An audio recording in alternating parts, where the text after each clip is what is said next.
The prophets shall prophesy monstrous things, and the wizards shall perform monstrous things. The sorceress shall be desired of all men, and the enchanter shall rule the earth. Blessing unto the name of the beast, for he hath let loose a mighty flood of fire from his manhood, and from his womanhood hath he let loose a mighty flood of water. Every thought of his mind is as a tempest that uprooteth the great trees of the earth, and shaketh the mountains thereof.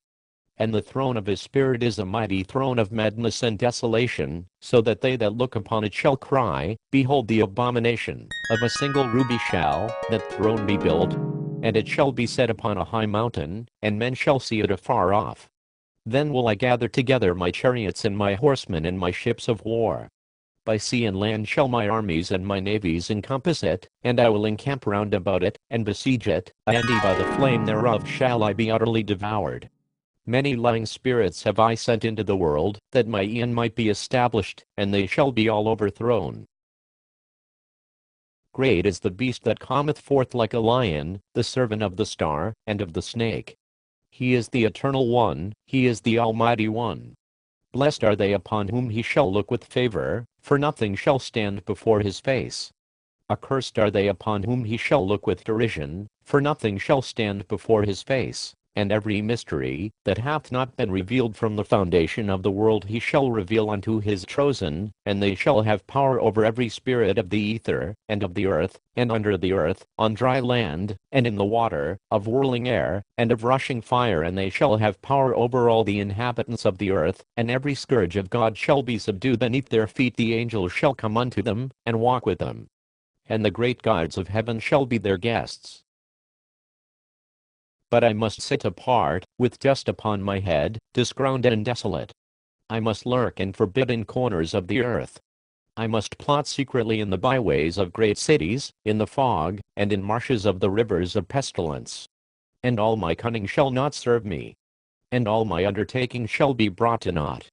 And all the ministers of the beast shall catch me, and tear out my tongue with pincers of red-hot iron, and they shall brand my forehead with a word of derision, and they shall shave my head, and pluck out my beard, and make a show of me, and the spirit of prophecy shall come upon me to spite me ever and anon, as even now upon my heart, and upon my throat, and upon my tongue, seared with strong acid are the words, Wimpachir. For so must I give glory to him that hath supplanted me, that hath cast me down into the dust. I have hated him, and with hate my bones are rotten. I would have spat upon him, and my spittle hath befouled my beard. I have taken up the sword against him, and I'm fallen upon it, and mine entrails are about my feet. Who shall strive with his might? Hath he not the sword and the spear of the warrior lord of the sun? Who shall contend with him? Who shall lift himself up against him? For the latchet of his sandal is more than the helmet of the Most High. Who shall reach up to him in supplication, save those that he shall set upon his shoulders? Would God that my tongue were torn out by the roots, and my throat cut across, and my heart torn out, and given to the vultures, before I say this that I must say, blessing and worship to the prophet of the lovely star. And now he is fallen quite to the ground, in a heap, and dust is upon his head, and the throne upon which he sat, is shattered into many pieces. And dimly dawning in this unutterable gloom, far, far above, is the face, that is the face of a man, and of a woman, and upon the brow is a circle, and upon the breast is a circle, and in the palm of the right hand is a circle. Gigantic is his stature, and he hath the uraeus crown, and the leopard's skin, and the flaming orange apron of a god. And invisibly about him is Nui, and in his heart is Hatat, and between his feet is the great god Rahorket.